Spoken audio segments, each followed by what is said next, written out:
Everything on here is vegan, by the way. Apart from the milk. Is milk not vegan?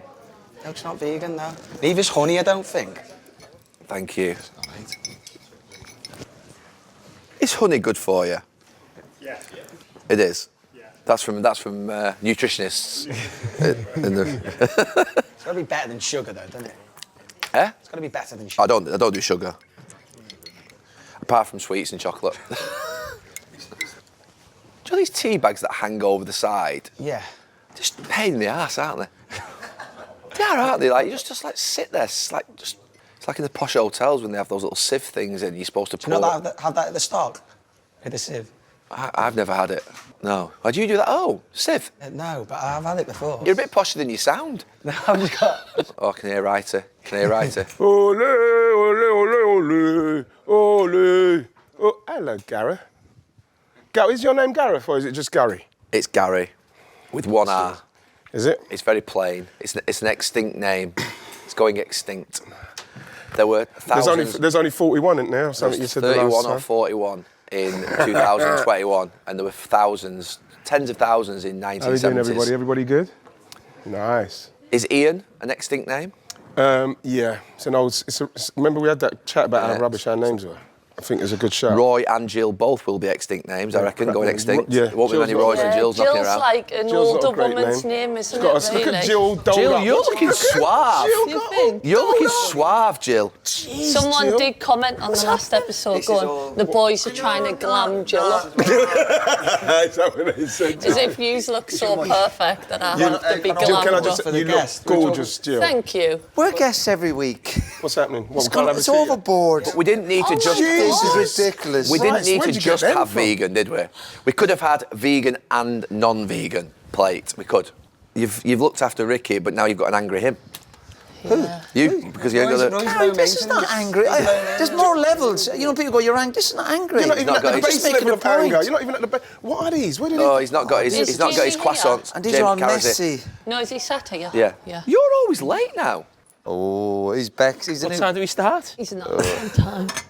I'll tell you what I've been looking for some custard creams. Look at these, how fancy. No, they're too fancy. Keep it simple. Keep it Kiss, simple. kiss. Where's the tea? Which Exactly. ones are vegan, all of Everyone's them? getting all Any tea? excited.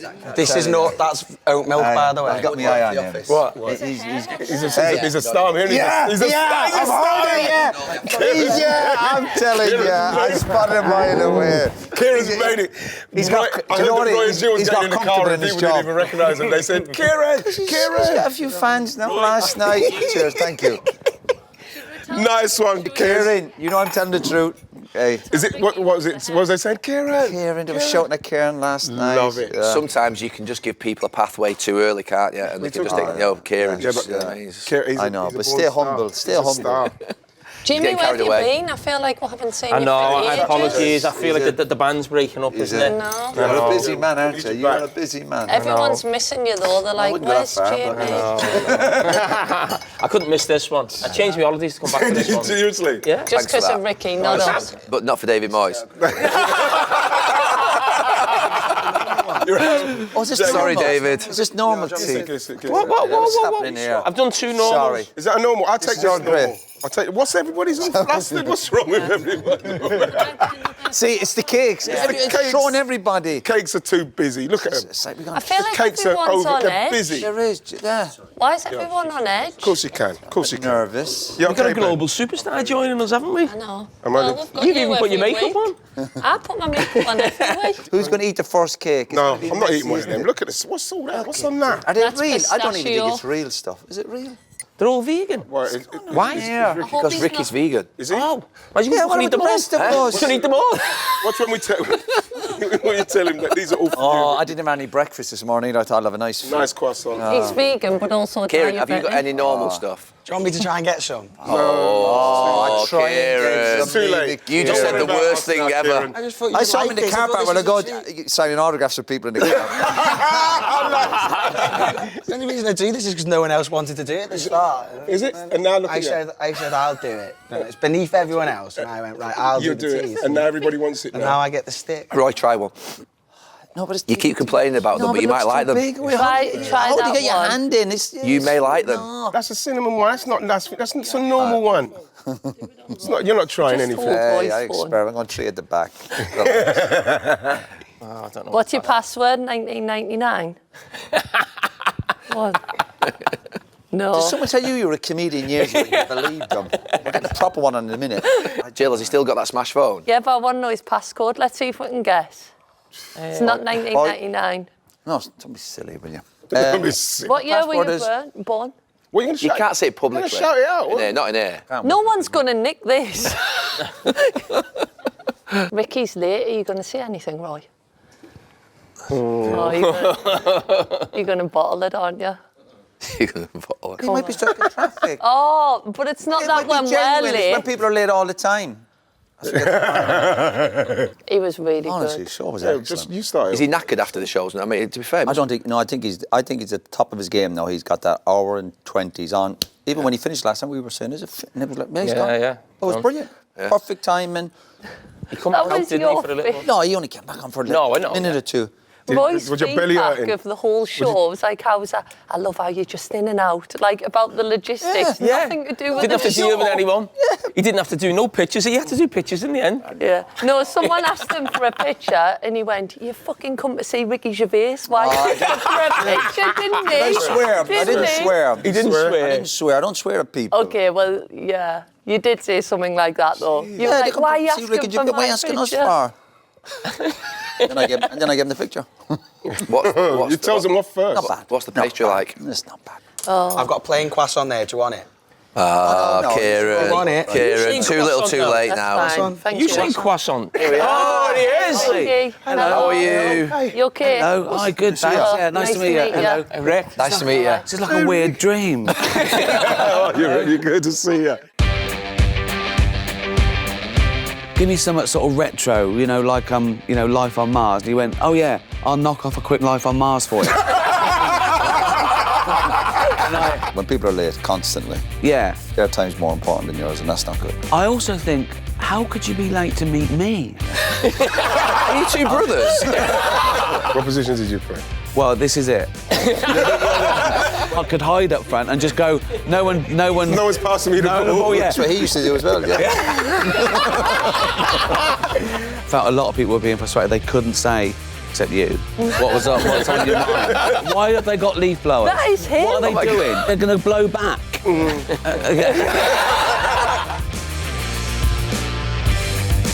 Welcome to Stick to Football, brought to you by Sky Bet. Today we've got an incredible episode of Stick to Football, one like we've never had before. Someone who the five of us all admire greatly, not from the world of football, but the genius, the comedian, the podcaster, the broadcaster, the director that is Ricky Gervais.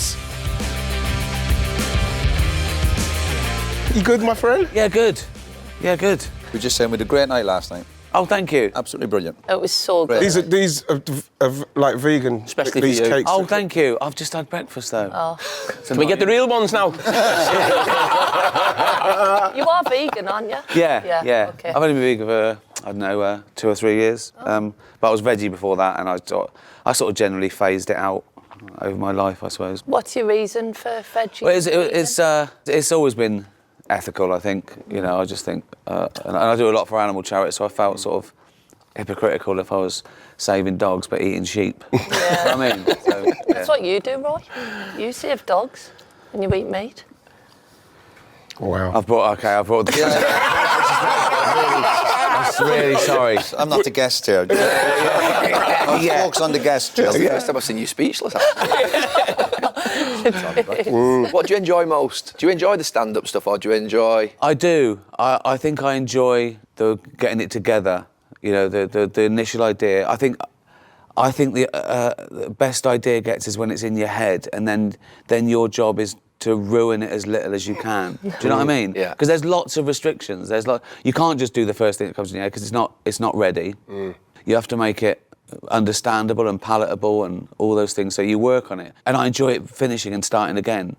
Do you know what I mean? Okay. And it's like a parachute jump. Every time you go out there, you think you're not enjoying it at the time, but then you land. You go, I didn't die. Yeah. I didn't die. That's the sort of euphoria. Do you know what I mean? It's like, I suppose it is like an adrenaline sport. Yeah. So you still have that worry last night, even you're at the top of your game, you're obviously experienced, and the show was brilliant, like I said, but you still have them doubts going on there going, Will people laugh? No? Not doubt to know, because I know I've done it, so I know it works. Right. Once you get it, people are the same everywhere. Right. They're going to laugh at the same point. If you put a graph of the laughs, it would be the same. Right. It'd be the same every night. I know when they're going to laugh. I know when they're going to gasp. I know when they're going to be quiet. I know, you know what I mean? Is that because you do those little shows, Ricky, where you go and you do a joke and you say, right, not using that one? Yeah, exactly. Right. And I do about 50 of those, and they're really fun. And what's it like when people don't laugh at all with the one what you do? well, you're okay, because if they don't laugh, it's the first time you've done it, and you can make a joke about it, and they like that because they're peeping behind the curtain, and they like being there because they also know no one else is going to see that show. Right. So that, you know, and then by the time you're laughing, you know that they're going to laugh forever then, because it's work you've got to. And it's funny because when you do like a TV show or a film, you do your best guess, you write it, you record it, you edit it, you think, like, that's it, and you can't change it, right?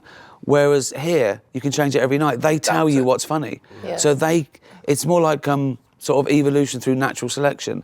If they don't laugh, you don't do it, or you make it better. If they do laugh, you keep it. So eventually, you've got an hour where everyone laughs at everything. Yeah. That's You know what I mean? amazing. If Do you ever change that last show, or is that, you know, when you've got the final show? It's evolving all the time. If you saw a show Monday, Tuesday, it would look exactly the same. But if you left it a month, you'd see the differences. It is just like a really slow evolution. And in my last special, I even did a couple of jokes that were brand new that night, but they went well, so they stayed in. And then you've got the edit as well. You go, well, you know, you can still... Are you ever worried about getting cancelled in terms of what you say? You're talking about an idea coming into your head and then having to maybe sort of move it around a little bit. Is that... Well, I think a lot of comedians, or probably sitcoms and stuff like that, it's like... Do you know what I mean? I'm aware of it, but I think I can justify everything, because I don't go out there and just say the first thing that comes to my head thinking there's no consequence. I don't do that. So I've got to be able to justify it. Everything I do, I've got to be able to go, this is why it's okay. Right. Do you know what I mean? And a lot of my stuff, because you're dealing with taboo subjects, a lot of it seems worse than it actually is. If you analyse it, it's not that bad. It's just because you're dealing with contentious subjects and buzzwords, and people go, oh, like that. But if you look at the joke, it's fine. It's fine. And I like doing that. I like dealing with taboo subjects, because I want to take the audience to a place they haven't been before. It's like I'm taking them by the hand, and it's through a scary forest, but it's all right in the end. We can all laugh about it. And I think that's what comedy's for, really, to get you through scary things and get you through also what is being cancelled, you know. Some people didn't like it. Fine. I don't know what getting cancelled is. I think you have to actually break the law to be properly cancelled. Otherwise, some people didn't like it. That's fine. That's just fine. That's the way of the world. This episode of Stick to Football is brought to you by Sky Bet. This show is sponsored by Huel. Back in my playing days at United and England, our meal plans were strict, but getting proper nutrition on the move wasn't always easy, especially when I was rushing home from training or travelling to a match. I wish I'd had something like Huel back then. Huel is a game changer. Take this Black Edition ready to drink. It's formulated by nutritionists to be the ultimate meal on the go. It's perfect if, like me, you're always short on time, but you want something better than unhealthy snacks or fast food.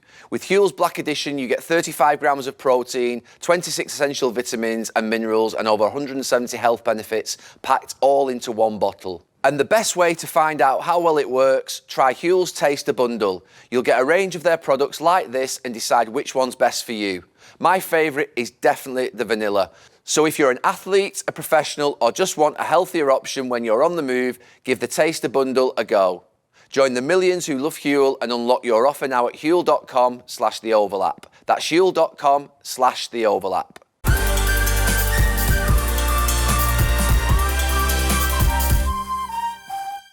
Ricky, can I ask you about The Office? I'm obsessed with The Office. Can you just all leave it? Do you want a part in the new one? Yeah, it's just... How long is that in your head? You know, because that's obviously when I'm aware of who you are. The Office just explodes. And I've got to tell you the story. Nicolette, my wife, who went to the show last night, loved it. I had a little bit of a disagreement. She's in one room, I'm in the other. I've been told to put this show on. It's on BBC Two, the first series, wasn't it? Yeah. So, and I'm just like, on my own. Did you know it was real or not? You didn't know if it was real? Screaming, laughing, thinking, but I got it straight away, because some people can't quite... Did he know the camera's there? As a doc, you can't quite get It's it. the looks to camera. I know, and I'm It's the just looks like, to I've camera. never seen anything like this. I mean, how long is that in And your the head? cast, everybody's amazing. Yeah, well, that's the craft, that's the hard work, all that stuff. But the initial idea, I probably had the character of Brent like a good few years before The Office, and it was just I used to do sort of like sketches and do characters and take the mickey out of people. That started at school. I do impressions of teachers and stuff. So David Brent was like a Frankenstein of all the people I'd met in my adult life, and he was just a guy who just wanted to be loved. Really, that was it. It's one of those desperate people who just want to be. They just want to be your mate, and they can't. And he's stuck between worlds, and. You know, he wants to be cool, so he talks about things he doesn't know about it. Yeah. Still find the Cubans. But we've all got a bit of Brent in us. We all want to be loved. We all make a prat of ourselves, but there's not usually cameras here. You know, so... And it was also... I'd watched a lot of docu-soaps of the 90s, those things where normal people got famous for 10 minutes, like, you know, Airport. And, and so that's what I thought would be the best format for it, because... You know, as I say, it's one thing making a prat of yourself, but then you have to, when he looks at the camera, it brings the audience into it, because that was to make you feel really uncomfortable. You know, being caught lying, going... And he's suddenly childlike. I still think that's funny. An adult being caught out, embarrassed, is still the most cringe-worthy thing, isn't it? An adult being told off.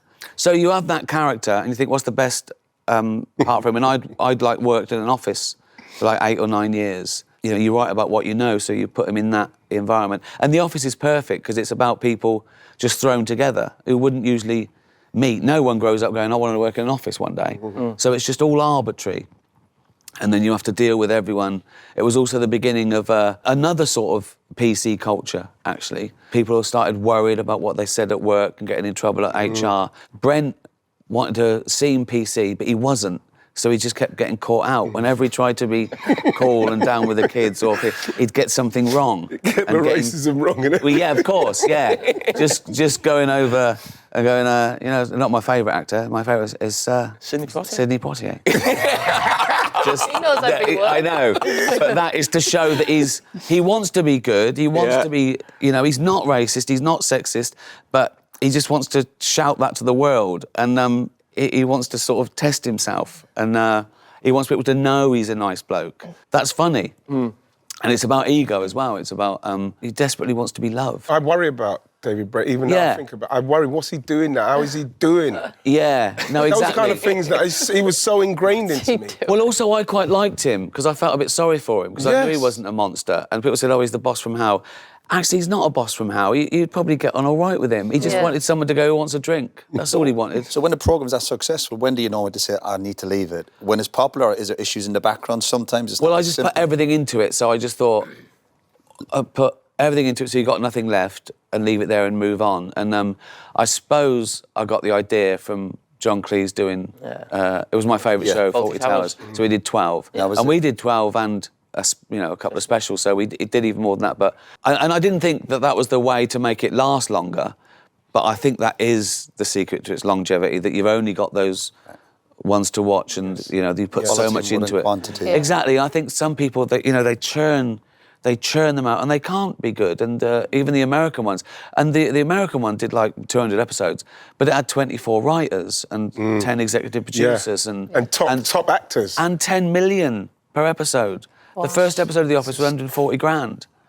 You know, we shot it with one camera because that's all we could 10 million afford. to make an episode, you mean? Oh, The Office, about 3, 4, 5 million it was getting up to, Wow. I just thought, I want to do something else as well.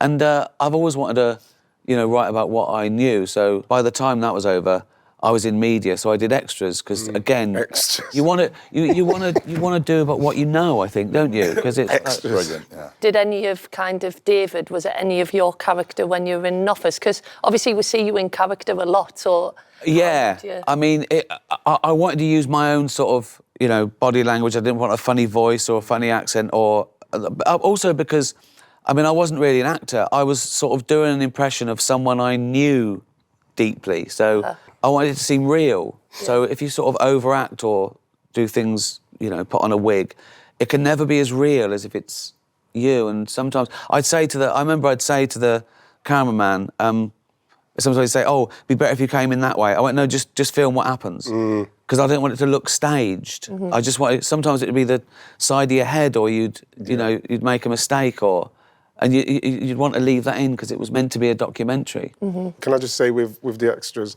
the David the David Bowie one, when he done the song. One of the best days of my life. Because he was a hero. He's your hero, right? It's properly my hero, I'd say.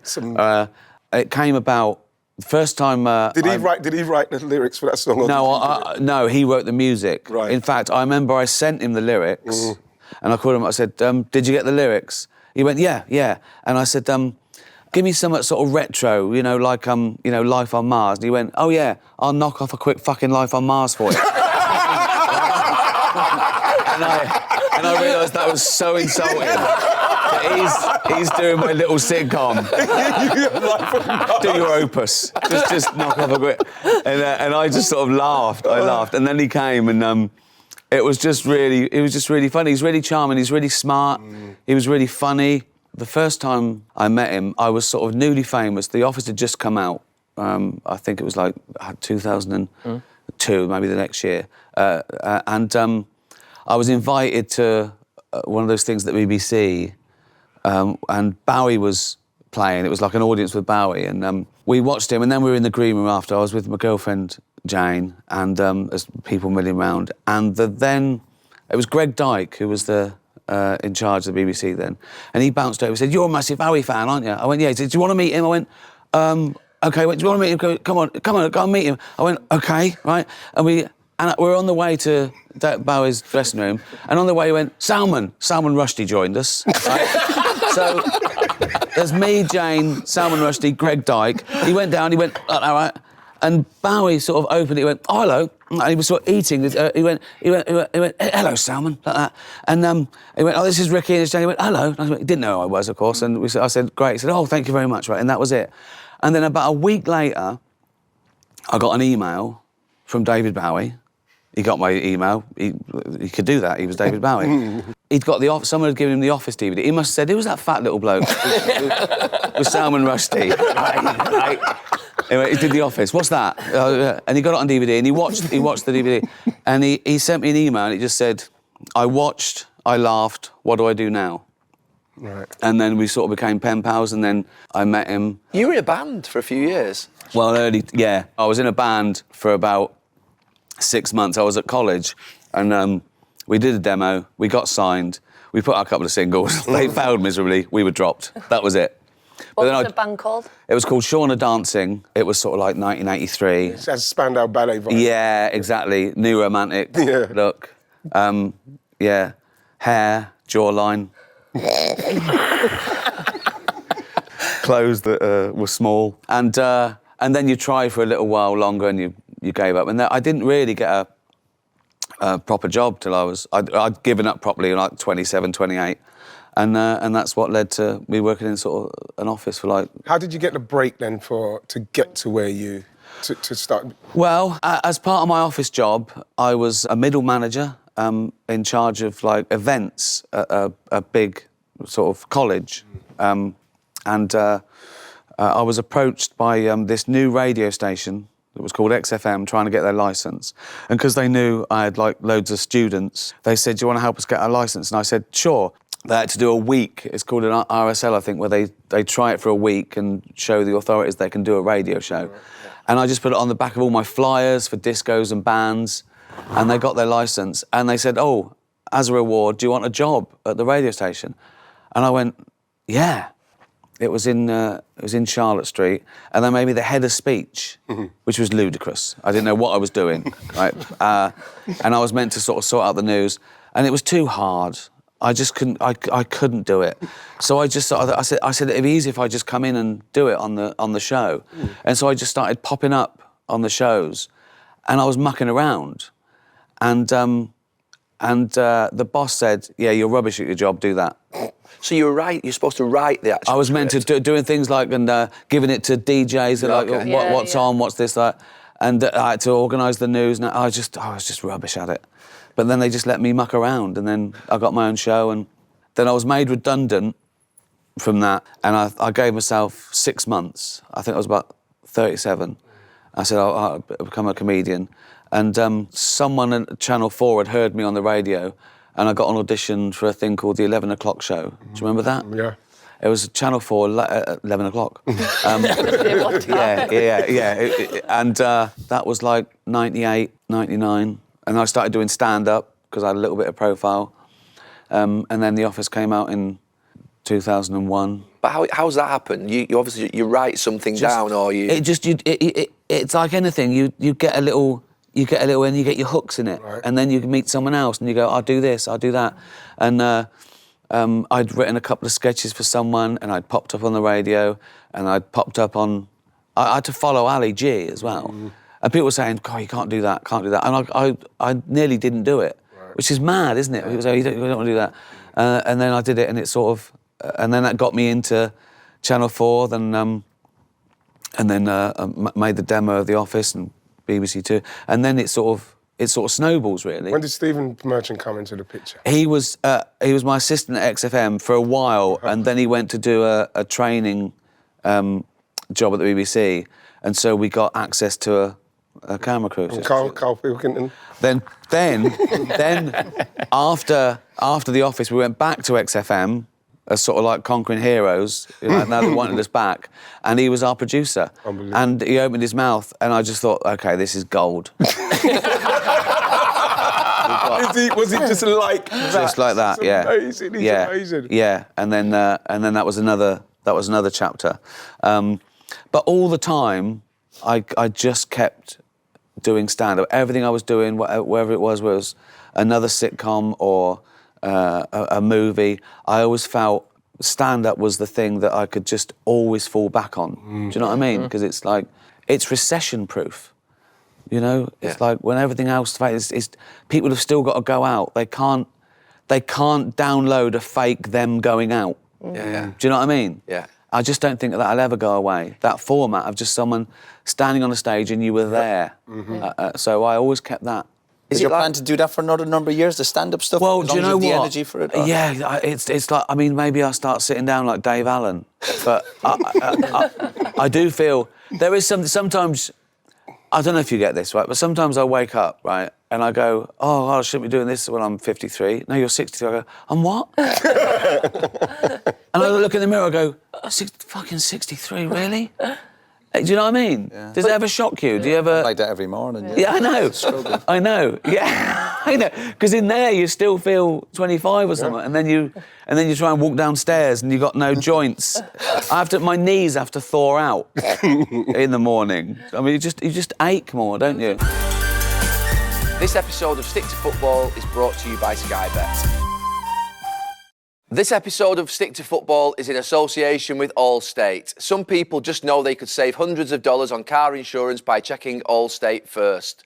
It's always smart to check first, and I've learned the hard way with this. With the cold season upon us, I always make sure to check the weather before I get up on the gantry for a big game so I can wrap up warm. Checking first is smart, so check Allstate first for a quote that could save you hundreds. You're in good hands with Allstate. This content is intended for audiences in the US only. Savings vary, terms apply. Allstate Fire and Casualty Insurance, company and affiliates, Northbrook, Illinois.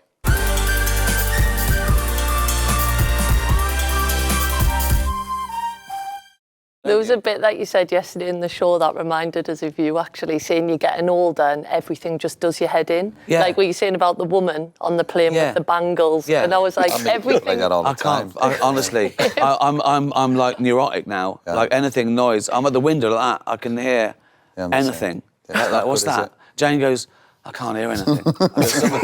I want to ban leaf blowers. What's that? Why have they got leaf blowers? That is him. What are they doing? They're blowing leaves into the street. Well, they're going to blow back. The last episode, he spoke about leaf blowers for blowers. about really? half It's early an in the hour. morning. It's early in the morning. Honestly, I want to go to the council. Can we ban leaf blowers? It's bad for the environment. It's noisy. It's pointless. Do you know what I think? I think that gardener's doing it. That he can hear them. He's working. Right, yeah. Because they're not doing anything. They're doing it with there's like one leaf, like getting it into the. No, the bit that annoys me, one does it and he blows the leaves down there, and then the other guy's gardener blows them fucking back to where they were. They just keep doing it every day. They blow the leaves What's back. up with the rake? Yeah, They're putting it in a bag. proper grafting. I know. No, they get or lazy. if they're going to do it, get a vacuum. Yeah. Vacuum it up. So you don't have to. Yeah. But I mean, leaf blowers, noise, lateness. I can't stand lateness. Oh my God, you were just Are you two brothers? It's rude, isn't it? Yeah, if absolutely. if I'm there, if I'm meant to meet someone, also when I arrange to meet someone at 10 o'clock, I'm there at 20 to 10. Yeah. You were So if today. I was meant to start at 10:30. We're not. I was on time. Yes. Yeah. So their time's more important than yours. That's the way I look at it. When people are late constantly, Yeah. their time's more important than yours, and that's not good. I also think, how could you be late to meet me?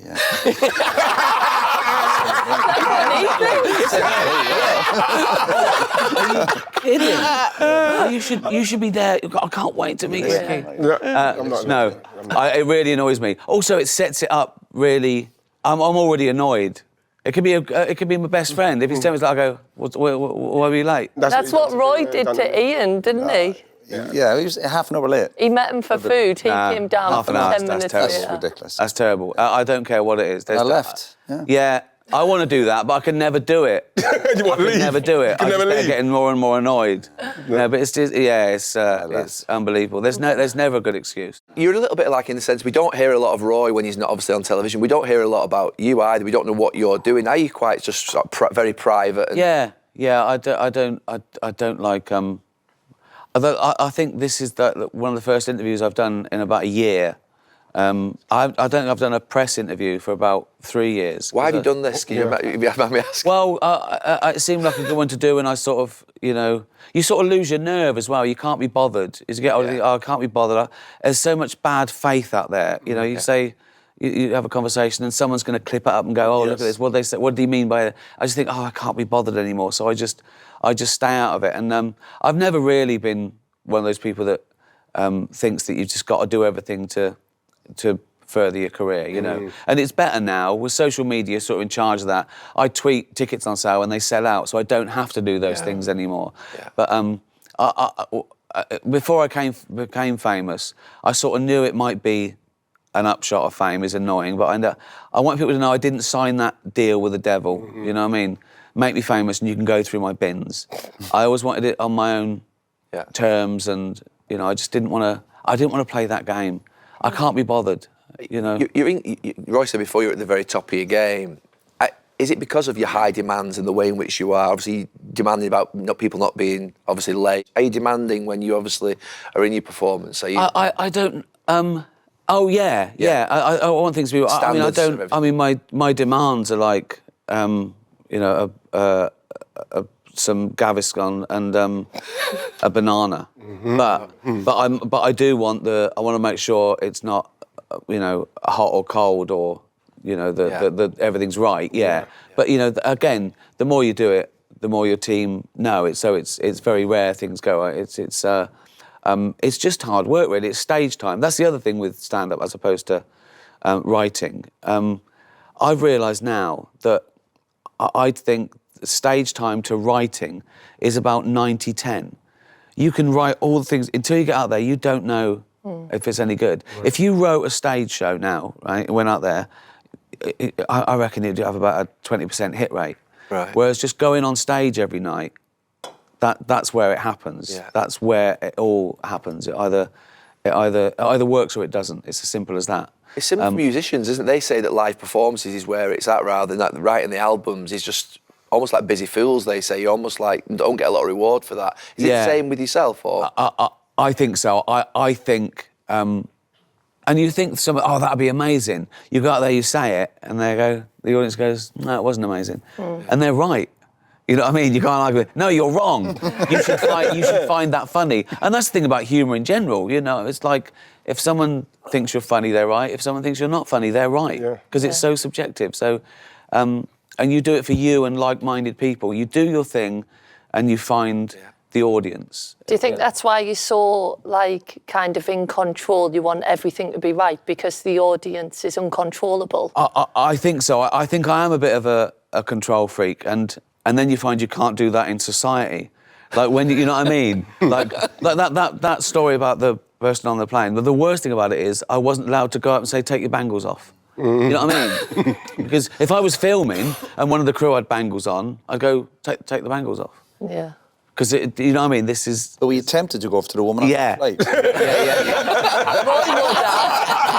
You would have. No, I wouldn't have. No. I'll tell you what, okay, right, once, sometimes... So, we were coming back from New York, right, it was about 9:30 at night. I'm sitting here, Jane's there. Across the little aisle, there's a bloke there. He's middle-aged. We're just sitting there waiting to take off, right? Everyone's in their seats, they've done the through, they're just sitting there. And he's reading the paper. First of all, he's doing that, right? I'm like that. And he goes, anyway, he goes, I do that, like that, right? Then he goes, people are looking around, I'm going, like that, right? He does it about 10 times. I made sure there was nothing wrong with him, just in case, right? And then, just in case, you know what I mean? I don't like to offend people. You know what I mean? Yeah. And he went, I went, excuse me, mate, can you yawn without all the stuff after? Right? And he went, oh, sorry, like that. Then I thought, oh, I've got to sit next to him for 7 hours now. Yeah. So I have done it a couple of times. Once a bloke was going, I'm thinking, OK. So I got a tissue and went, there, mate. Like that. And he went, oh, right. And then, right, so then I'm all brave, right? Then I'm thinking, I said to Jane, what if he's in the mafia or something? So now I'm thinking, what if he kills me when I got off the plane just so I gave him a tissue? So that's the other thing. I have all these thoughts, but I'm not brave enough to do anything about it. Would you say something then, if someone's... Yeah, it depends on the circumstance. If it was a family or if I was going to be on a flight for a long time, I think you'd have to say something, yeah. And take that risk of falling out instead of holding it in because... Yeah, that's torture. It's uncomfortable for 7 hours. Yeah, if someone's rude on a flight like that, you'd have to say something. I went into the lounge at Heathrow, and there was a bloke just watching a programme on a laptop, no headphones. I had the same last week on a boat going to Ireland. Yeah. It's the rudest thing ever. And they have it on full blast, so you all have to listen to it. Yeah. And I went over to him, and I went, you've not got any headphones? Yeah, I said exactly the same. And he said, no, is it a bit loud? I went, little bit. He went, oh, sorry, right? And I went back down, and he didn't turn it down. I moved. I had that in the boat last week, and I said, have you not any headphones? He went, no. And I went, it's a bit loud. And he just left it, and I just had to move the seat. I'd done the mature thing. Yeah. Which was very unusual. Yeah. And You had someone... Jamie had someone annoying him, talking behind him at your show, and I could see your wife was like, don't say anything. I know, but she's done it 3 times. I had to turn round, and again, I looked at it, and you've got to check if she's... Because I'm thinking... The show's going on. You're talking to the person next to you. I know. Yeah. The thing is that... And you just go have a little check. She's OK. Yeah. Stop. Yeah, I know. Did you say shush? Yeah, I did you? Yeah. But when you made me aware, it was all I could hear. I love the one with Roy when you went to the concert and the woman was singing. Oh, yeah. What was that? He went to a concert and... I went to Neil Diamond a couple of years ago. And you know when people join in some of the songs, but this woman next to me was singing every fucking song. You know, even the quiet ones were going, shh, and everyone where I was sitting were like, shh. I love this! I love this! So I was next to the woman, so I was like, shh, everyone saying, be quiet. You know, especially at the slow songs where everyone wanted to listen. Yeah. What did she do after she started singing louder? Oh, I just like the idea of you at a Neil Diamond concert, trying to keep everyone... I like Neil Diamond. You know, I love it, I do, yeah. This episode of Stick to Football is brought to you by Sky Bet. This show is brought to you by LinkedIn. When I'm growing my businesses in the UK and the USA, finding the right people is crucial. I need a team that understands the vision and can hit the ground running.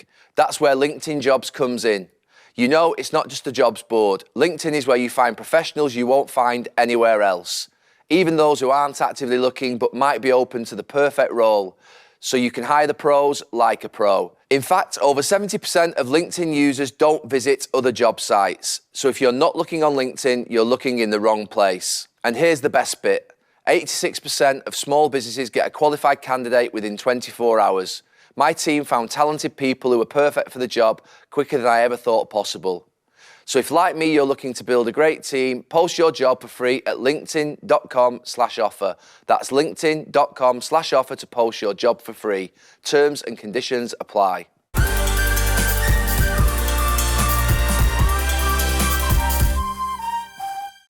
Afterlife is easily one of the greatest things I think I've ever... Oh, thank you. Oh, thanks very much. Oh, It's cheers. so invoking, bro. Oh, and cheers, man. hilarious. You know, that Postman, I love the Postman. Love the Oh, he's brass. great, isn't he? Love the lady, the Joe. brass, the big lady as well. Yeah, it was fun putting characters together. Unbelievable. I wanted it to be a little like a, not surreal, but like a perfect little environment where you saw all the characters every day. Yeah. Can I say, is it Paul Kay with the... The psychiatrist. Oh, God. Oh, yeah. Yeah. Unbelievable. That was. There's some outtakes. Oh, it's Yeah. amazing. Honestly, and what that day, one day we were filming it, and they wanted me to. I think it was the. There's a film school, students' film school, and they wanted to come on and watch. And he was just saying the most horrendous thing, and I was ruining every take by just laughing. I just thought, this isn't a good lesson for students, for the director to be ruining takes and laughing at the most horrendous. Yeah. You have some funny people, though. There's some really funny. Well, that's what I did. I got. I mean, they're my friends now, but I just got the funniest people to. It makes it easier, and I get all the credit. So It's amazing. well, what's funny is when you do your first thing, you don't know anyone, so you cast and cast and cast, and you've got something in your head because these people I sort of work with in real life, and I'm trying to, Finch is based on someone, so you want someone that looks a bit like him. We've got someone that looked a bit like him. But then, by the time I've been in it for 10 years, I know exactly. I'm writing the role, and I go, I know who's that for. And they got the parts before I wrote it. Wow. So it makes it twice as easy, and then you know what they can do, and you know it helps to. It makes it easier. So yeah, and it was. I was worried about that because it was a bit of a departure because it was. I mean, it was a comedy, but it's about a guy who wants to kill himself because his wife dies of cancer. So on the page, that doesn't seem like it could be funny. I was worried about that, Yeah. but Where did it come from? Where did the whole idea come from? well, it all happened in about 2 minutes. I was on tour. It was I think I'd started Humanity, and I wasn't doing a TV show, and I felt guilty because I was thinking I'm only working an hour a night, so I've got my days free. I've got that really late work ethic where I feel guilty that I didn't really have a job till I was 28. So now I think I've got to Put in more. put in more, yeah. What was the idea? I just thought it was the beginning of sort of cancel culture where people couldn't say what they wanted. Right. Yeah. And I thought, what if you didn't care though? Why wouldn't you care? What if nothing mattered, if you were going to kill yourself, but then you didn't, and you could just say what you wanted? And that I worked backwards from there. I said, and what's losing everything? Oh, the love of your life.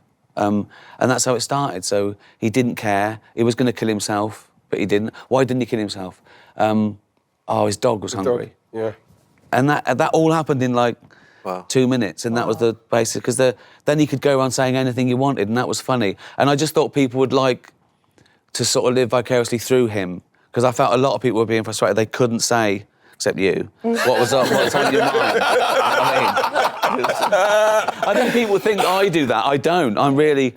Oh, I don't. I hold it out back. I know, so do I. So do I. And also, it's worse now I'm famous. Like before, I would complain, but now I think if I complain about cold soup, someone would be on YouTube. Yeah. Do you know what I mean? I think everything. I'm so conscious of that as well. So is that a bit always of someone got a you camera. getting your personality out through the characters? Exactly. Like you'd like to exactly. go and do that? That bit, that bit in Afterlife where he asked for the child's portion. Yeah. And, Yes, and he and stuffs it goes, it. it's only for kids. That happened to me. It did? It was in a cafe in Camden. I was with Jane, right? And I said, before I was vegan, I said, can I have the fish fingers and beans? He went, it's only for children. I went, what do you mean it's only for children? It's always made it cheaper. I went, right. And in real life, I went, oh, okay, I'll have the cheese on toast. But in fiction, I can make real life right. Yes. So in real life, I say what I should have said. Do you worry about, because you speak about it a lot, and you mentioned it a little bit last night, and, someone maybe writes a review of your show in The Guardian, or someone says that. But you come across to me, obviously when I see you on TV and watch your stand-up, that you don't care about that. But when I listen to you, what you've just said here, and a little bit of what you said last night, it feels like maybe it is at the back of your mind. I used to. I remember the first time, I sort of feared it, and I just thought, why would anyone say anything horrible about me? Why would they, I'm a good person, why would they say, in real life no one says anything horrible about you?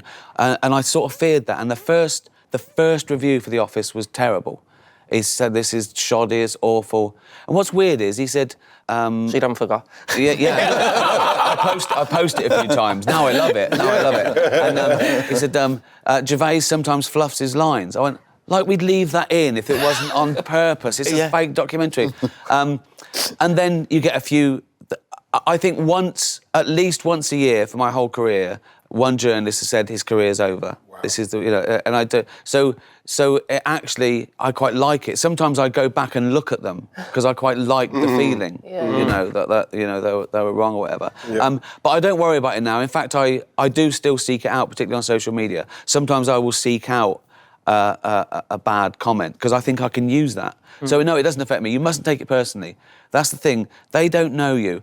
That if someone says something about you on Twitter, right? They go, oh, I fucking hate him, right? They do. If they make you regularly. if they make you in Family real life, and friends. Yeah, exactly. Yeah, they'd ask for a selfie. Yeah. They don't mean it. It's just something to say. No, I don't. They just Social media is toxic, isn't it? Especially X or Twitter, and you've probably come off it. And there's a few people come off it and go on it. It doesn't bother me. No, because I think the same as you. When people say, "Oh, you mentioned like the trolls last night," so people talk about trolls or people, but I say. It's not real. It's not real. It's not. That's exactly right. That's exactly how you got it. It's easier to say that, though, James. I know, but I do feel it. There's a difference between that and targeting and bullying. Yeah. There is some terrible things. There's some terrible fucking misogyny and racism. Yeah. Really, really nasty people who live in a basement who should be, have their phones taken away from them. But most of it is bad. They don't mean it. They want... I've had a tweet. When I first got on, I didn't understand it. They'd say something like, you're fucking shit, mate. And I'd look down and I'd find 50 other ones where they were saying, oh, I love this, I love that. And that didn't get attention. No. Yeah. So they just try another... Yeah. It's just to get attention. They just want you to go, oh... I had a thing with a guy last year, Jim. I was in America last year in this hotel meeting some lads, but I was by myself, and up the top of the hotel was a pool and everyone was flexing their muscles. I'm sitting there, guy. Big guy came over to me and went, any chance of a picture? This is in America. And I went, no. No, I said, I'm waiting for some friends and I'm not doing any picture. He went, he says, nobody knows you around here, you know that. I says, you do. I just seem to do that. Perfect. It was perfect. I honestly, I'm worried that I'm going to be running for a train and someone's going to have a selfie, and I'm going to say yes and miss the train. Yeah. I can't stand someone out there who goes, he was a complete arsehole. Now, there's a documentary. Well, I kind of do, but it was just it wasn't the right time. I knew the guy was being a bit. I knew he was an idiot. I've had one at breakfast today. So someone said, "Oh, I've got some beans and toast. We're going to have a selfie." I go, "Yeah." Sorry about that. Right. Okay, so I went to see Jones Calzaghe in Madison Square Garden. Right? We had VIP. We're in the... there's me and Jane. There was Michael Douglas and Danny DeVito and all that. Right? So... See the way you went Danny DeVito? He was on my lap. What table are you under? So but I had to use the loos, right? And I think the loos for everyone, obviously. So I went in there, and they're crowded, right? I'm at the urinal, right? I've got my dick in my hand. Someone said, "Can I have a selfie?" I went, yeah, and he just put his arm around me.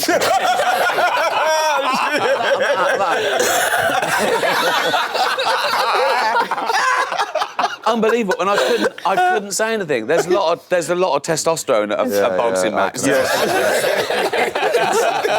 you actually get the selfie? I haven't got it. It's on his phone. I didn't go, can I have one? I don't want to see it.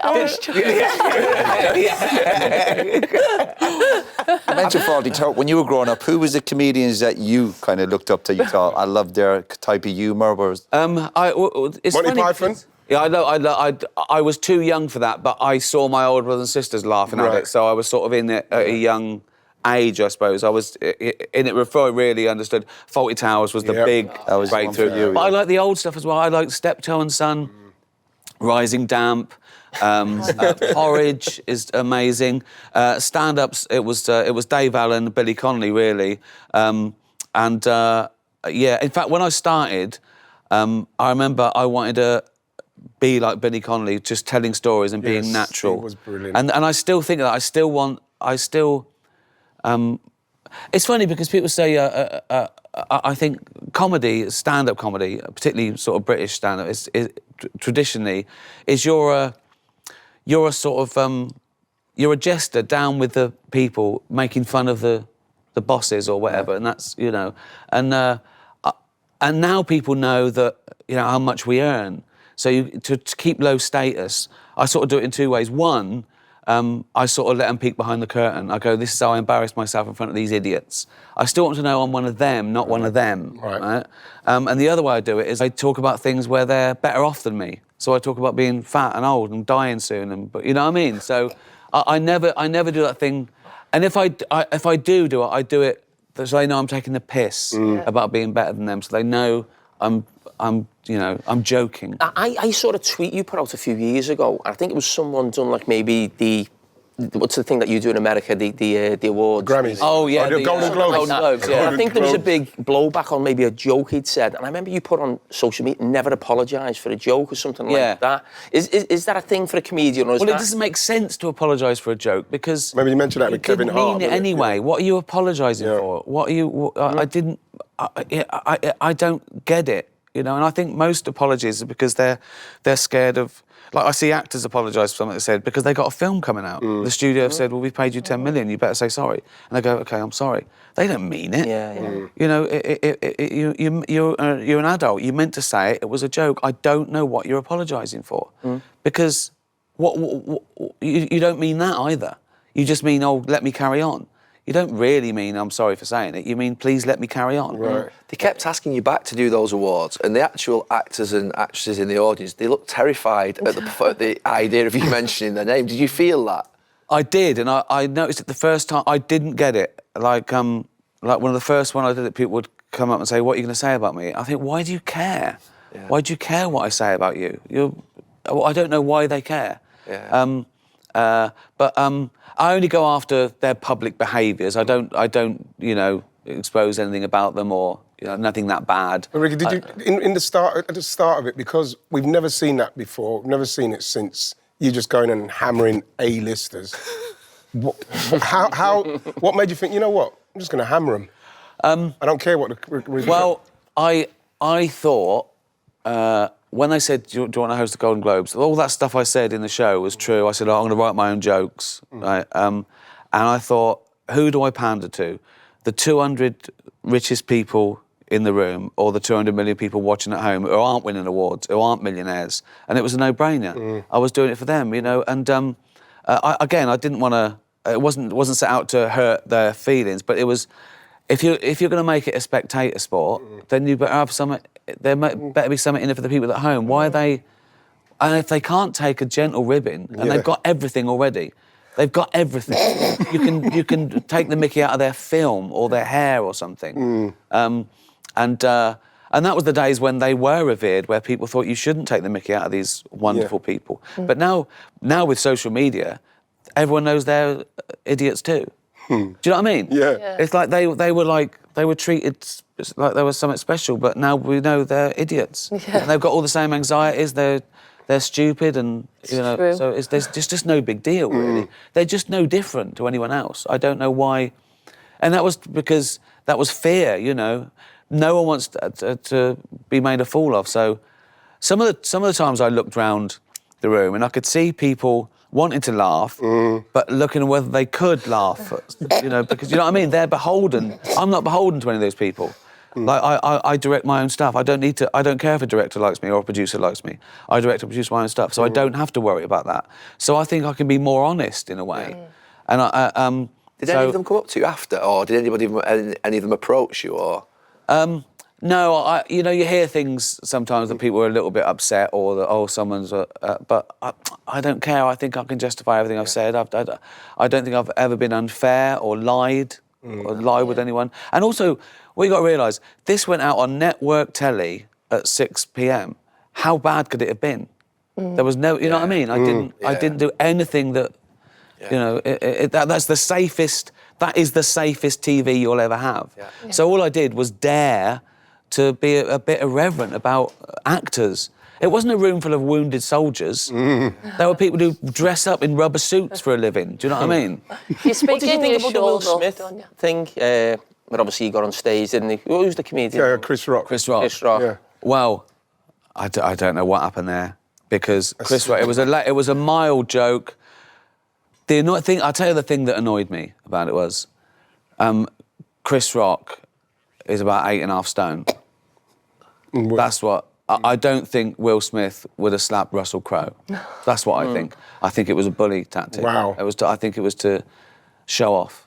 I think it was to show off, and I think it was like, I don't know. He just had enough. He just thought it would be a good thing to do. I imagine I think he regretted it as he was walking up there. He couldn't stop He it. thought, what am I doing? If you look at him going up there, he's got the adrenaline. He's going, I'm going to be a hero. My wife's going to, I'm going to be a hero. And as he does that, he leans back. I don't think he thought, I can't. What? Yeah. And I just think he was adrenalised. He would keep your, oh my fucking. Yeah. Yeah. I think it was just showing off. I think it was crazy. Ricky, can I just ask, do you like football? I do. I love it now. I went off it for about 30 years. I wasn't anti it. I was just. I played at school, and I actually played football till I was about 30. But I think from probably the age of 30 to 60, I sort of gave up on league. I didn't really know where there was. I didn't have a team. I watched England twice a year whenever they were playing. You know what I mean? But and I was aware of everything. I got back into it in COVID with a lockdown when they were doing those games, sort of, with no crowd, and they were a great time. And I just got into it with someone to watch, and then what really got me back into it was a documentary. Is it Sunderland Till I Die? Yeah. And I thought, my team, Sunderland. oh really? Yeah. I loved that show. I just wanted it more. I thought Because it was so bad, if you mean. There was, like, the team was struggling. Was that part of it? Well, it was the like fact comical, wasn't it? The fact that it was like a religion to them, like the whole community was involved. I thought it was a really well-made thing, and then I saw the struggle of the players and the financiers and the manager, and then I watched the Man City one, then I watched the Leeds one, then I watched the Arteta one, and I was hooked. And now I'm fascinated with it. I watch every game that's on TV. I absolutely love it again. Sunderland made Ricky Gervais fall in love with football. I guess so. There's the headline. I guess so. And I always liked. I was a terrible player. Not terrible, but. What positions did you play? Well, this is it. Well, you're going to laugh. You're going to laugh, right? Right. Because I thought I could get away with more. Like, if you don't get the ball or you miss, that's all right. If you're a defender and they go, he's fucking useless. So I thought I could hide up front and just go, no one's passing me the ball. Oh, yeah. That's what he used to do as well. Yeah. And my other tactic was, as soon as the ball comes to me, hit it, right? Because then you can't be blamed that it was a skew. So I used to, when I was about 30, I played with my office lot, and we used to go. Where was it? Is it Holloway Road? The AstroTurfs near King's Cross. Is it? Yeah, there's one there. Yeah, I played there. Yeah. And we were playing right, and I had to take there was a free kick just outside the area, and I said, I'll take it. And I don't know why I said that. I just thought maybe I'll score. I don't know why I thought that, right? And they did a little wall, and I thought, I'll curl it round the wall. I've never done it before. I just thought, I'd sort of seen it. I sort of know how to do it. And I ran up and I kicked it, and it rolled along the ground to the corner post. Everyone was stunned. They just looked at it, right? And my mate went, can I take the next one? I went, yeah, come on. And that was my way. Hiding was my way of sport. Like rugby, I had to play rugby, and I'd get the ball and I'd touch it hard. Don't have the ball. Don't be tackled. Cricket. Now at my school, I went to all boys comprehensive. The idea of sport was basically to hurt someone, right? Now I'm not a brave man. I was small. So I can't bat because I would never go in the nets, because it was like, let's try and hurt someone. So I can bowl, but I can't bat. So it was like trying not to get hurt. That was my. And I tell you what, I was okay. I'm okay at tennis. I was the best in the school, but only because in my school, tennis was for people who couldn't fight. Really. So I really got good at that. Do you play paddle now? I haven't, no, but I've seen it. It's taken off, hasn't it? Oh, it's so good. I still play tennis every week. I love tennis. It's good. It's such a... Do you play paddle? No. If I go abroad, it has its... That's the one with the little bat that... Like squash and tennis put together. Enjoy it. Hold on. No, what's pickle then? Pickle is the one that's just... Yeah, Oh, yeah. pickle's The American different, one, yeah. is it? Pickle? Yeah, that's huge in America now. Pickle's the one off when you can play off the back. Paddle's like the one, yeah, you can whack it off the back. Right, You'd really enjoy it. Oh, yeah, I like squash and I love tennis, so I probably would like a go at that, yeah. It is a good sport. So you've got this tour now, and how long's that going to go on for? And there's... I'm probably going to film it. Netflix have bought it, so... Ka-ching. It's a mortgage. Good shoulders. Good shoulders. There was like a sound effect. I didn't make that noise, by the way. You can add it in. Yeah, We'll do an effect. I'll film it next October, November. Yeah. So basically a whole year, just over a whole year. So they've all been. I do about 14 months, but I do a few a week or one a week because I do like, arenas around the world. I probably do more gigs in England, not arenas, than I do everywhere else because I go there for one night. If I fly into Copenhagen or something, I do an arena because I'm there for one night. But I prefer theatres. I mean, that last night is one of my favourite venues. That's cool, It's isn't it? just Really one of good, those. And you're in London next year, aren't you? The Palladium. Yeah, I'm going to do like... When's that? The tickets go on sale next week. That's I'm going to do the Palladium. I think October and November. Tickets on sale next week. I think. How many does it hold in there? Oh, that's small. Oh, that's is it? about about 2,500. Oh, okay. But I usually do like a month there, and that's better if you can do that. If you can do a month in a theatre, that's much better than doing a few arenas. Yeah. It's better for everyone. But sometimes I have to do an arena because I'm only there for a night, and I'm also doing other stuff, which is mad. I'm working on a new show for Netflix apart from this, and trying to A different show. Completely different. completely different. Wow. Yeah. But your stand-up, your humour would have to be... Do the Americans get it? Would you tweak it? Or they no? Yeah, well, I don't. I mean, when you're dealing with, famine and Hitler, they're pretty. Yeah, I'll get it, yeah. Bit aware of it. universal, isn't it? I'm aware of it, but just... Yeah. That's a good answer there, Rick. That was good to kind of get Have to you the got any point. tips for these two for like how Americans like take to you and? Oh, what are you doing? You're gonna try. No, Jamie's broken America. I've cracked America. He's still trying. We're doing a podcast in America. Oh, are you? Yeah. About football, Football, yeah. soccer. Yeah. So you're from England and you're doing Yeah. soccer. Yeah, and it's getting there now, isn't it? Yeah, and the World Cup's there in a couple of years, so... Right. Yeah. Right. And so what? Roy's not happy with it. Well, Oh, listen, good luck to you. yeah, good. Go, keep doing them. Keep doing them. Jill enjoyed this stuff last night about... You were laughing really loud about the devil in hell last night. I did yeah. love punishment that. stuff. I do Yeah. love your take. I do love your take on that. You said your technique was really good. Yeah, you said you'd never done it before. You'll have to watch the show. How far in advance do you plan? Like 2 years, 3 years? How far are you booked out? Sometimes you've got to do it. I don't like doing it. I'd rather, in case I change my mind or I've got something better to do, I'd rather go, I'm free next Tuesday, I'm doing Wembley. But you can't do that because it's booked up. So some of the bigger ones and some of the more prestigious gigs, and you just have to do them in advance. But I try not to do more, than a year in advance. But you've got to, really. So you've got to really commit to that. Can I ask you about... You mentioned before about sitcoms that you watched growing up, and you mentioned all the ones that we'd all mention.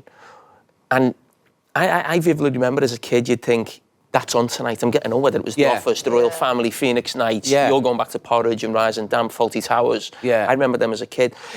Is there anything You're like saying that I'm now? old? No, what I'm saying is, have we lost that sitcom that as a nation you all think that? I think so. I feel like it's gone with The Office. And I think Phoenix so. Nights and Royal Family. I think particularly I think we're making less of those traditional sitcoms. I don't know whether that's an evolutionary thing or I think that there's so much to watch. Everyone gets less viewers. When you think that Only Fools and Horses used to get 20 million, and now, I don't know, Doctor Who gets 2 million or something. Yeah. It's I've never like, watched Doctor Who. No, nor have I. What is it? Got into Doctor. No.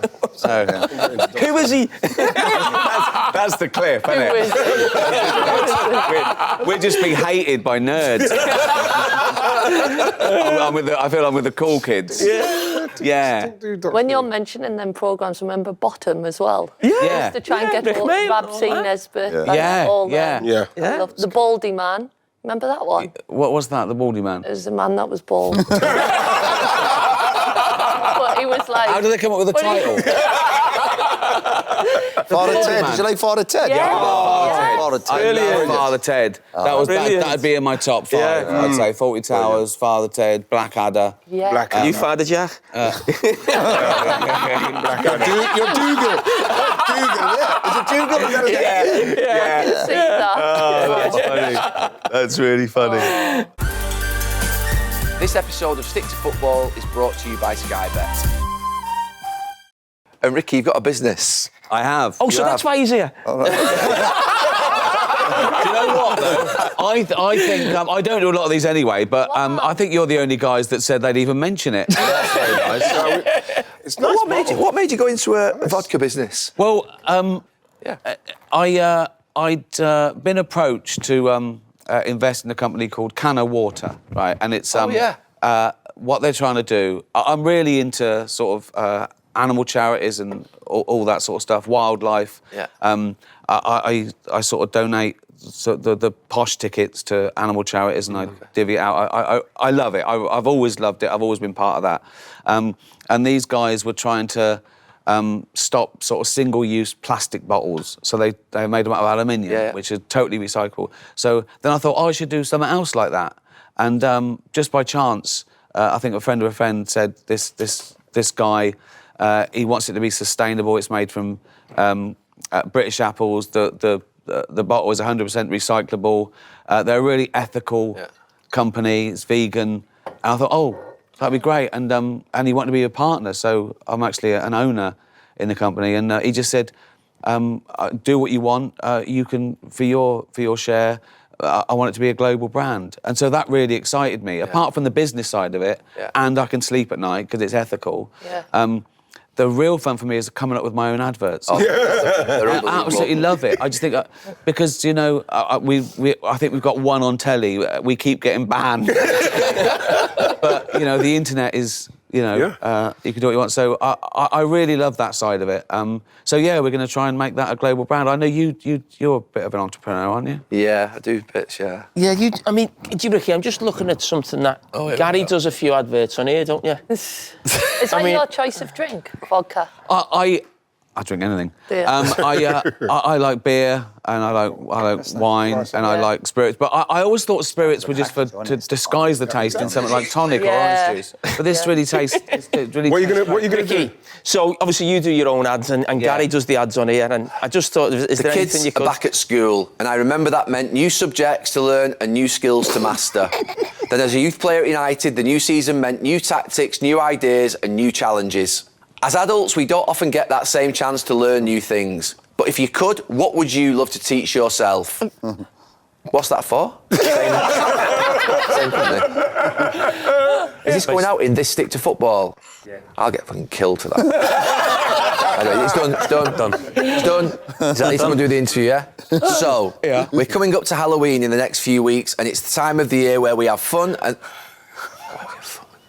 Let's go. I get better now. So, we're coming up to Halloween in the next few weeks, and it's the time of the year where we have fun with the things that scare us. Ooh. But there are always those that we fear that feel... like when I haven't stocked up on custard cream biscuits, that's not happening. Can you write my adverts for me? I don't think it's the advert, it's a personality. I love it. Isn't honesty funny? Isn't just saying the thing that you really need to feel. No, but the funny bit there is him going, that's not happening. That's really great. I love it because everyone knows you're acting. So my favourite thing of anything is the outtakes. I love it. I love on set when something goes wrong. That's the good bit. Do you know what I mean? That's the funny bit. So that's it. You weren't comfortable. What were you advertising? Custard creams. What was it? What was it? Oh, you do your own adverts for the podcast? Gary does. Gary does. You do them all? Why? Because these don't want to do them? Yeah, they're just, yeah. We never get asked, actually. No. Yeah, Gary does everything. He promotes brands while we're sitting here looking No, at but I don't ask them to do it because I just basically don't ask them to do it. I just pay them, basically. Do you guys get paid? Hold on. So is this your podcast then? Well, not really. It's our podcast, but Right. yeah. I set it up a few years ago. But you organise all your own advertising for it as well? No, someone else does it over there. Oh, right. Great. Yeah. Yeah. Interesting. Oh, God. Could you do that one? Can he work for you? could do Yeah, that, go on. They're doing adverts. Go Go on, do that one into the camera. Gary, Go on. are you going to do it? But do it in your nice posh voice like you did. I've lost my voice as well, to be fair. Here we go. Right. I didn't drink alcohol until I was 18. When I was 18, I started to drink vodka because it was the nicest alcohol that I could taste. You could mix it with Coke, with orange, and with other... With Coke. Do you know a bit of that as well?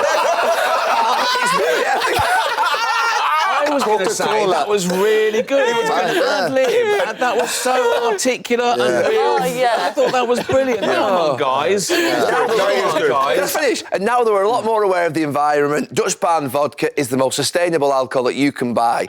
Buy Dutch Barn Vodka. Yeah! That was really good. Gary. Well done. Great, girl. Well done. I like the one where you say, you need to play some of your adverts, actually. Let's see. Have you seen it? Have you seen it? Oh, my God, it's fun. Have you seen it? Oh, yeah. I've seen it. Yeah. Oh, yeah. Yeah. Quick message to all supermarkets, off licenses, corner shops to say, please stock Dutch Barn vodka. I'm the co-owner of the company, so this could make me a lot of money. And it's a premium quality vodka made from British apples. We're committed to sustainability and the protection of the ecosystem. It's 100% recyclable, the bottle. That's why it's brown. Only one like it as well, so it'll stand out on the shelves. It's how people will remember it, I think. It'll be like, if you're going out, Grandad, can you get me some vodka? What sort? The posh one in the brown bottle. Dutch Barn? I can't afford that. Well, you should have fucking worked harder then. So, Dutch Barn. Are you just coming up with that on the spot? No, I sort of I make notes. I know what I'm going to talk about, and then it's funny that nearly every advert we've done is the outtake of the advert that was meant to be, but I just put out the outtake because I think that's more fun. It's just like So you've great freedom. Is that you've great freedom to do what you want, baby? Yeah, You've got that stage of your career now. Yeah, I mean, from the I don't know, from the early days, I sort of demanded final edit, and once you get it, if you're successful, they keep giving it to you till you fail, and so I've always had it. I've always rather walk away than. I'd rather do what I want. Even these agreements you might have now with Netflix, you're in total control of everything. They're Brilliant. great. I mean, that's one of the reasons I went to Netflix. Right. Because they don't interfere, you know. It was like, I moved to Netflix, it was like, there was no interference, it was global. And they have a trust with you now, they know you're going to produce them, and they just back away from Because if they fail, they drop me. It's as easy as that. I'd rather, I want to sort of live and die by the sword. I don't want to keep compromising to keep the job. I'd just rather do what I want. If it doesn't work, they can fire me. That's so much easier. I don't know. This people go, oh no, please, I'll do better. I'll do it differently. Why? Do something else. Do it your way. You know, I can't stand it. I just couldn't sleep at night if I was just thinking, you're doing it for someone else, then, aren't you? It's not your thing. You might as well, you know. So yeah, I've always wanted to. I just do my own thing and see if it works. Yeah, but you didn't always have that. Obviously, when you started out, you had to. Well, luckily, we sort of. With The Office, I said I want to, you know, do it my way, and they went, all right. I think we were low risk. It didn't cost much. It went out on a Monday at 9:30 on BBC Two, and it worked. And then they go, oh, you know, he did it his way, you know, and so they let me. Everyone's just let me keep going, you know. But I mean, one day it'll fail, one day it won't work, one day, you know, I mean, everything's. You can't keep this up. It just, and then. You know, then I'll die. happy ending. One talented. In hell. Might see Jill down there. Were you all mates when you were... Yeah, big We're mates. still not now. To be honest, No, we hated each other. We weren't, mate. Did you? Why? He played for Liverpool, I played for United. And it's as simple as that. It's the badge, is it? It's that you can't... But you were friends, really, were you? Or you just didn't mix? Not really. No. Really? It was like that? It was that rivalry? You weren't allowed to... Yeah. Wow. Do you like other comedians? Yeah. You do, yeah? Yeah. Who do you some. like currently? I mean, I don't really mix with him, but I mean... The guy who was on last night was good. Yeah. You picked... Is that your decision? Yeah, obviously, yeah, of Sean course? McLaughlin, yeah, he's great. And I've used a lot of people coming through on the new lot.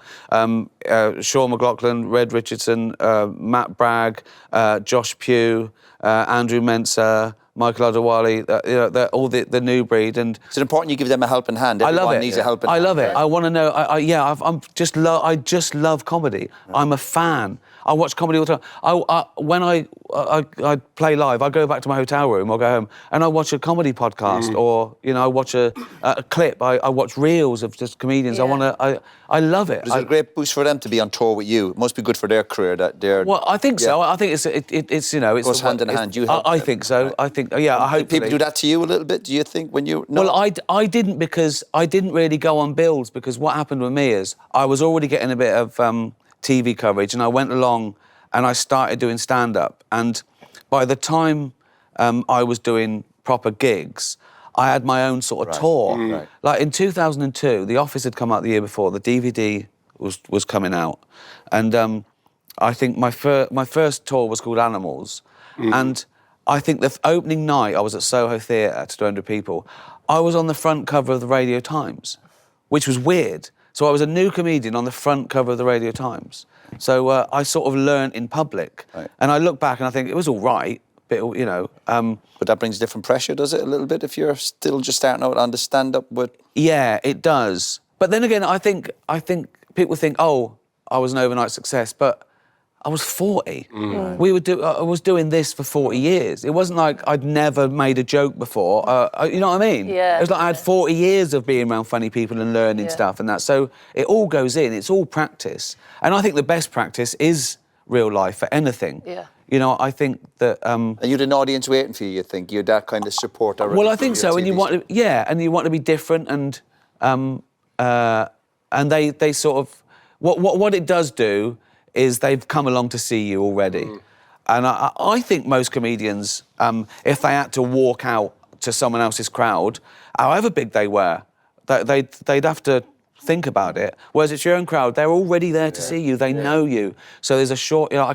They know when I'm teasing them. They know when I'm being ironic. They know when I'm being sarcastic. They know when I mean it and when I don't mean it. They get it all. So that's a lot easier. But that's not because you're famous. It's because they know you, if you know what I mean. They know you. It's so incredible, though. I think comedians, I've crossed paths with a few these past couple of years, and I'm like, people can say, oh, Roy, you're funny or whatever, but it's a whole other level. Like, your timing, telling a story, getting a laugh. I just think it is so...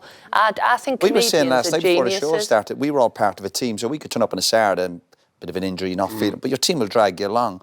I was thinking for you last night, and I know your experience, and you have it off to a T, but you still might walk out and go, oh, fuck, I'm not feeling this tonight, or I'm just a bit tired, whatever, or family stuff going on, and you've got to produce on your own up there.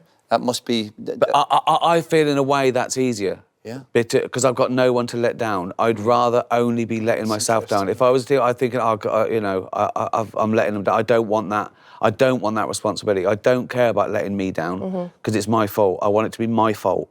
And it's the same when people say, how can you write, direct, produce and act in it? The more you do, the easier it is, because the more in charge you are. What's no good for me is having to put my hand up to, I can't do that. If I just all my way, and then if it fails, I don't care if it fails. I don't care. I did it my way. Frank Sinatra. Massive, that's a luxury. I love that. You earned that I love luxury, that. I suppose. You've earned that. Ricky. Well, yeah. Oh, go on, carry on, Ricky. No, it's funny as well because I say people starting late, but you were always practicing. You were saying that comedians, it's a skill to it. There's a skill to I suppose, the vehicle of putting you on stage. But I still prefer funny people than someone who's got good at comedy. Right. Do you know what I mean? I'd still rather... Because you meet comedians and they're great at their craft, they're just not funny. They're not they're not funny in a room. I'd just rather... There's no one as funny as your mates and your granddad and your uncle. The funniest person you know is a mate or a family member. It's not a comedian. And I think that's what you try and aspire to be as funny as you are in a pub. Yeah. And that's harder than it sounds, you know. Well, you do it very, very well. Oh, thank you very much. We were so honoured to be at the show yesterday. Thanks for the free ticket. We didn't even pay. I know. Once at a gig, I think it was Hamilton Apollo, at the back was Harry and William, Madonna and Paul McCartney. Not one of them paid. What money have they got between that lot? Yeah. Unbelievable, isn't it? Can we come in free? I would have paid. I know, yeah. We can pay now. Give me a drink. I've never got money on me now. I'm like the Queen. I honestly, I never... No one takes cash anymore. I like cash. I love cash.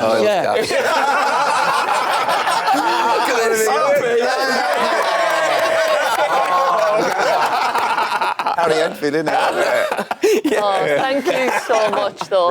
Ricky, thank you so much for coming on. Can't believe it. It's amazing. Edit that down to a really good 10 minutes. I warmed up, didn't I? Lose the first half hour. No, it was really... No, Ricky, it was good, man. Really, Thank you so much, honestly. Thank you so much.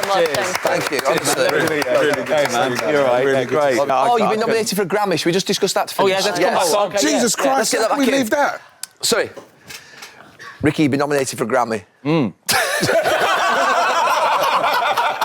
we're going to keep all that in. You're so Do it again. natural. You've been nominated for a Grammy. Yes. Aren't you good? Why does he have to do everything, though? No, he just does. Let Roy do it. Let Roy do it. There we go. That's why. Righty. Righty's the man. Yeah, go on. Righty, Go on. Go on, Carrie, you'll do it. All of you sat it. All at once. Rick, I've heard you've been nominated for a Grammy now. No.